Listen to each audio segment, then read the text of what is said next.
whoever's listening on here, seeing my videos. With that lion, it's a beautiful lion, huh? It reminds me of the person of God, which is fierce, mighty, and powerful.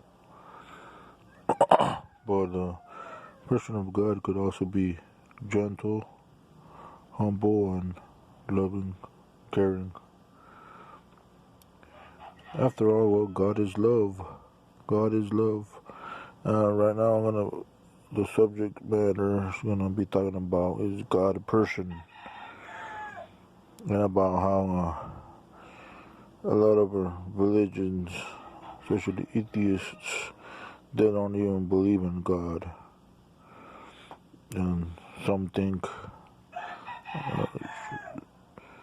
there's a lot of religions and people out there think that God is a universe. Well, the usual folly and delusion, ignorance of people, they think God is a universe or a genie or something they could limit, put in the box and whatever, have them do whatever, have God do whatever they want him to do. Well, he's not going to do anything you want him to do. I tell you that right now. He's not going to do anything I want to do either. Why? Because God is a person. If you want to know the true person of God, you have to look at Jesus Christ when he was on earth. That's how God would act, as a universal personification of God is Jesus Christ. And that's how he would act if he would do. That's how he acts, exactly like Jesus Christ, because Jesus Christ is God, you know. And it's just that simple. God is a person. He's not a universe or your own personal genie or God or whatever you folly and deluded thing you have, evil imagination you have in your mind of what God is most likely wrong if it comes from the carnal mind. You kind of have to have like a God mind to understand who God is, you know, in the spirit, because God is a spirit too. You have to look at it from eternal terms. He's not a terrestrial or very limited minded like humans are, and carnal. He's not like that at all. Well, if you want to know the personification of God, that's in Jesus Christ. And you'll get to know him better if you start asking, and you shall receive. You have a personal relationship with God through Jesus Christ, and he's the only savior for redemption, for death for your sins.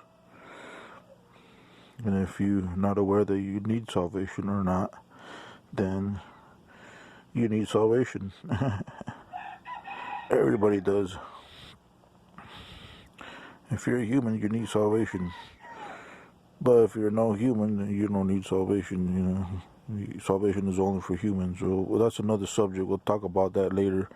But anyways, God is a person, and he's no respecter of persons. Whatever you're trying to you can't comprehend God and understand them through your own carnal minded ways and beliefs. You can only pray and ask God to just try to understand them. Just try, and maybe he'll give you more knowledge about who He is, but you need a relationship with God in order to know that. Personification of God is Jesus Christ. God is a person. He's no respecter of persons. He's no respecter of people.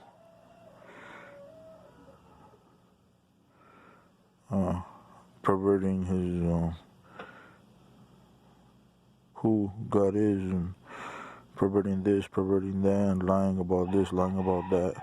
A lot of religions, a lot of people pervert the name and the personification of God. God is this, God is that, and He's no respecter of other persons. God is the eternal one, the perfect one, and nothing else is. So if somebody has an opinion and a perception about who God is, and trying to limit God and put Him in a box or in your own understanding, it's not going to work. In order for you to understand Him, you do have to have a relationship with Him and repent. It's just about it, God is no respecter of persons. Well, I hope this helps whoever's listening. Have a good day. Bye.